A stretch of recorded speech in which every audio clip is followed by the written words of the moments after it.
अस्सलामुअलैकुम। उम्मीद है सब खैर खैरियत से होंगे। आज मैं अपनी वार्डरोब सेट करने लगी थी। आज संडे है तो मैंने सोचा आप लोगों से भी शेयर कर लेती हूँ कैसे ऑर्गेनाइज करते हैं वार्डरोब को और कैसे रखती हूँ मैं अपनी सारी चीज़ें। आपसे ज़रूर शेयर करूँगी। देखते जाएं किस तरह से मैं अपनी वार्डरोब को सेट करती हूँ। और मैंने सोचा कि मैं तो मंथ में 2 टाइम ऐसा करती हूँ तो आपसे भी शेयर कर लूँ। चलें दिखाती हूँ मैं अपनी चीज़ें कैसे रखती हूँ।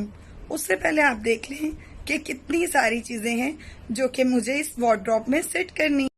यहाँ आप देख रहे हैं मेरा कॉस्मेटिक है, परफ्यूम्स हैं और मेरे बहुत सारे बैग्स हैं और उसके साथ साथ मेरे बेटे की कुछ कीमती चीज़ें हैं जो फ़िलहाल वो यूज़ नहीं करता। वो भी सब मुझे मैनेज करके रखनी होती हैं। और फिर मेरी खूबसूरत खूबसूरत सी चूड़ियाँ जो कि मुझे प्यारे प्यारे लोगों ने गिफ्ट की हैं। इसे सब चीज़ों को मुझे मैनेज करके रखना पड़ता है। और फिर उसके बाद आते हैं मेरे कपड़े। और मैं बहुत ज़्यादा कपड़े अपनी कबोर्ड में रखना पसंद नहीं करती।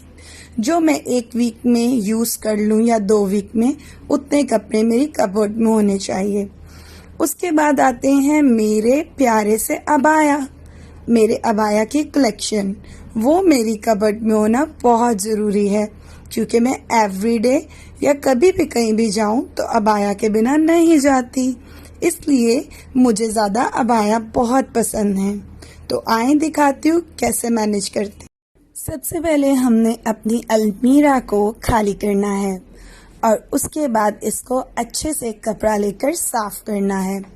उसके बाद इसमें हम पानी और डिटॉल का स्प्रे कर देंगे ताकि हमारे कपड़ों में कोई जरासीम ना आए और जितनी स्पेस है उसे अच्छे से क्लीन करेंगे।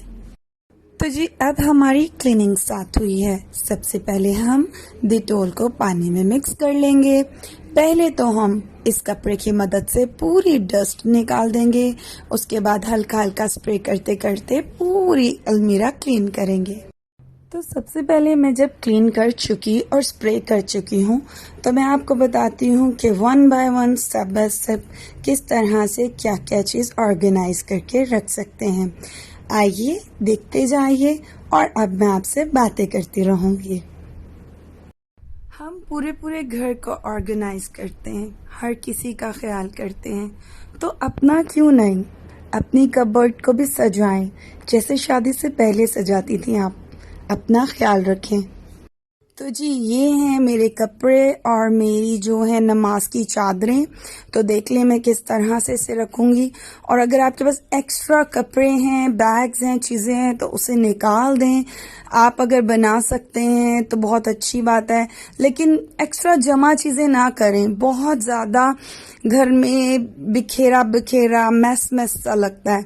और अब मैं ये अबाई जो पहनती हूँ यहाँ रखूँगी। तो जी देखिए मैं किस तरह से अपनी सारी बैंगल्स को ऑर्गेनाइज करूँगी। थोड़ा मुश्किल रहता है लेकिन कुछ भी नामुमकिन नहीं है। और आप ये भी देखिए कि सब कुछ मैं अपने घर से ही यूज़ कर रही हूँ। कोई चीज़ बाहर से नहीं लेकर आई हूँ, कोई डिब्बे, कोई बॉक्स, कुछ भी नहीं। अभी कुछ 1-2 महीने पहले ही मैंने काफ़ी ज़्यादा बैग्स निकाल दिए, फिर भी ये इतने सारे बैग्स मेरे पास हैं। तो देखिए मैं इसको कैसे मैनेज करती हूँ। जो मेरे एवरीडे यूज़ में नहीं है वो मैं नीचे कबर्ड के हिस्से में रख दूँगी और बाकी जो एवरीडे यूज़ के हैं वो बिल्कुल सामने रखूँगी ताकि मेरी नज़र में रहें। अब बारी आती है एक्स्ट्रा चीज़ों की। मेरे परफ्यूम्स की, कुछ छोटा छोटा मेकअप है वो रखने की। तो ये आपको मैंने पहले स्पेस दिखाई थी।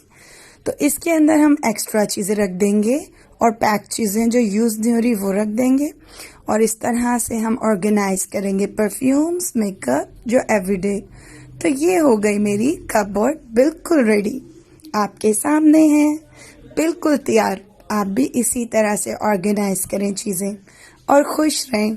हमेशा चीज़ें इस तरह रखें कि आपको चीज़ें नज़र आती रहें। बिल्कुल एक दूसरे के ऊपर चीज़ें रखने की ज़रूरत नहीं है आपको। तो मैंने तो सब मैनेज कर लिया, अच्छे से सब कुछ रख भी लिया। अब आपकी बारी है। टाइम वेस्ट ना करें, अपना काम करें, अपना और अपनों का ख्याल रखें। आप खुद बहुत खूबसूरत हैं, बस अपना थोड़ा ख्याल रखने की ज़रूरत है।